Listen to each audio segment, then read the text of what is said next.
show you a version without getting the reformer. Because I actually do reformer on the mat stuff a lot. And maybe I'll actually do this.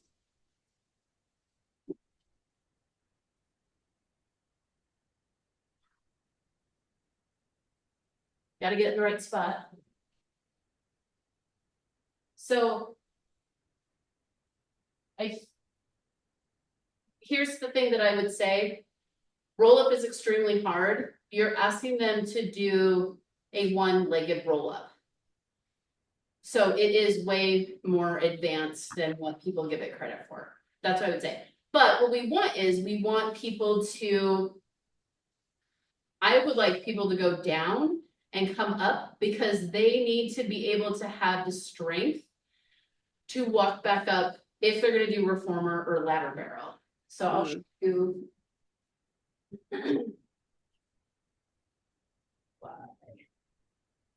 Maybe. Ugh. There we go. All right, I got it. Okay, so a hand behind, I'm just gonna leave this leg bent. So this is, so let's just say I'm on the reformer, this is my strap, and I come up and I do like whatever it is that I want to do here, because we have all this fun stuff that we can do on the reformer. Here, you can take the leg back, right?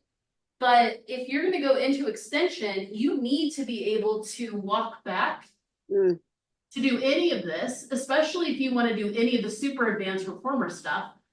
And then you need someone to be able to come out of extension and come back up. Yeah, I mean, that's very advanced. So if you just do like the small walks, I do think, Ashley, that that is very hard and that is very exhausting for sure. And, you know, people don't get to rest at the bottom. But here's the thing about them resting at the bottom. It actually makes it harder for them to do tree if they rest at the bottom. But they have to learn how to, if they lose that connection, they have to find the connection to be able to come back up. And that, what I just did here, you go all the way out of flexion, very small into your tall spine, and then into extension. Once you come out of extension, you have to almost start your flexion way down there. So you have all of this weight and gravity against you to be able to have to curl up. So when you allow them to come down, it might actually seem harder for them to come down because they're like, oh, sweet, I got a little rest. But now gravity is actually acting against them. And they're like, oh my gosh, my leg is so far away. Like, how am I going to be able to get up?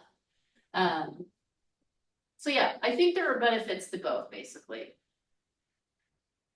Gotcha. Well, that's really cool. This is a whole new way of looking at it, and I hated that exercise probably because I needed more ways to look at it.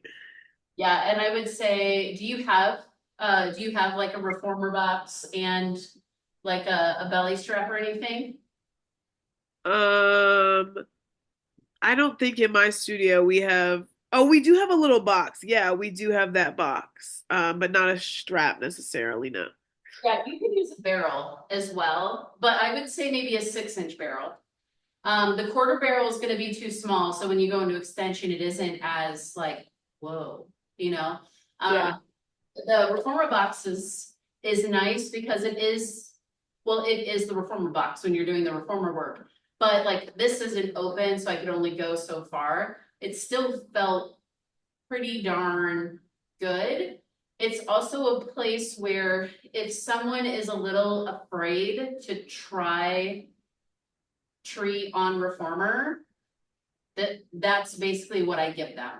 Because like worst case scenario, as they go down, like I'm here with them, if they forgot that they had a foot strap or anything like that, and they were like, oh, like, and they're like, oh no, oh no, or they came to here and they got a little nervous, I could always put my hand behind their shoulder, and if they're here, they could always slide this out and be here, and then slide that out. So it's a lot safer than if you're in the well.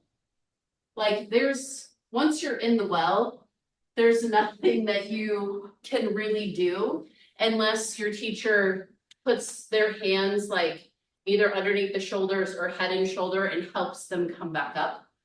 Mm.